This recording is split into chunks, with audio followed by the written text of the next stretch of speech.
আম্মা জান খাদিজাতুল কুবরাও চলে গেলেন। এমন সময় আল্লাহর হাবিবের অন্তরটা খুব বিষণ্ণ ছিল, দুঃখে ছিল। এমন সময় আল্লাহ পাক রব্বুল আলামিন জিবরাইলকে বলেন, জিবরাইল, এখন সময় হয়েছে আমার হাবিবকে আমার কাছে ডাকার। এখন সময় হয়েছে।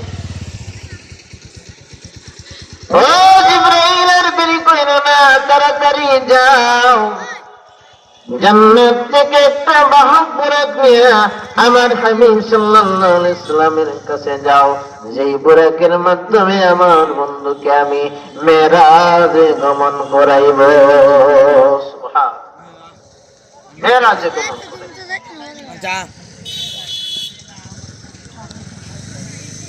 আল্লাহ রাসূল সাল্লাল্লাহু আলাইহি সাল্লাম ওই সময় ঘুমন্ত অবস্থায় ছিলেন। হাতিমে কাবা অথবা উম্মে হানির ঘরেতে হঠাৎ করে জিবরাইল আলাইহিস সালাম আসলেন। আসার পরে জিবরাইল ফেরেশতা দেখে আল্লাহ রাসূল সাল্লাল্লাহু আলাইহি ওয়াসাল্লাম ঘুমের মধ্যে এত বড় বিশাল ফেরেশতা, 600 নূরের পাখা।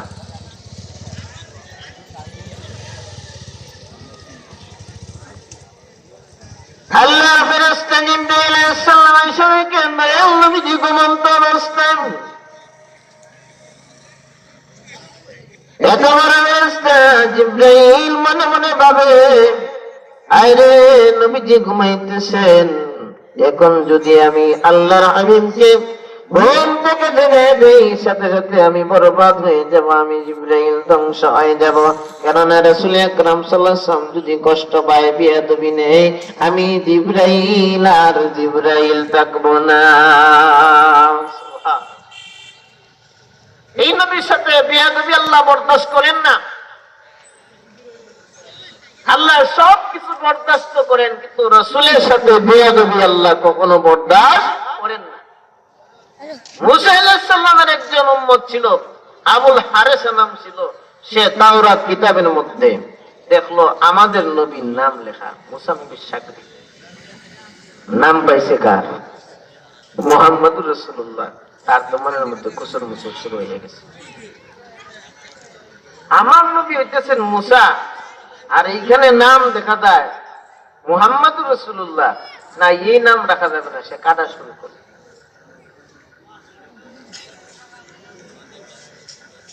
যত জায়গার মধ্যে পেল নামটা কাইতে ফেলল। যখন শেষ নামটা কাটলো, কাটতে দেরি হয়, সাথে সাথে সে মানুষ থেকে গুলশাফে পরিণত হইতে দেরি হয় না।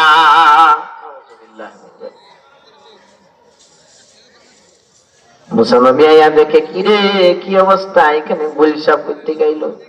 সে ডাক দিয়ে, মুসা নবী গো, আমি আপনার সাথে আবুল হারেসা, তোমার এই অবস্থা কেন রে? ওই তাওরাত কিতাবের মধ্যে নাম পেয়েছিলাম মুহাম্মদুর রাসূলুল্লাহ, যত জায়গার মধ্যে পাইলাম নামগুলা কলম দিয়ে কাটতে লাগলাম। শেষ নম্বর নাম কাটার পরে দেখলাম সাথে সাথে আমার মধ্যে পরিবর্তন এসে গেল, মানুষ থেকে গুলশাফে পরিণত হয়ে গেলাম। ধরে বলেন নাউযুবিল্লাহ। সব কিছু আল্লাহ সহ্য করেন, রাসূল করিম সাল্লাল্লাহু আলাইহি সাল্লামের শানে বিয়াদবি আল্লাহ কখনো সহ্য করে না। এই জামানো অনেক দৃষ্টান্ত আছে, যারা রাসূলের শানে বিয়াদবি করেছে, তাদের পরিণতি শেষ পর্যায়ে খুব খারাপ অবস্থা হয়েছে। আপনারা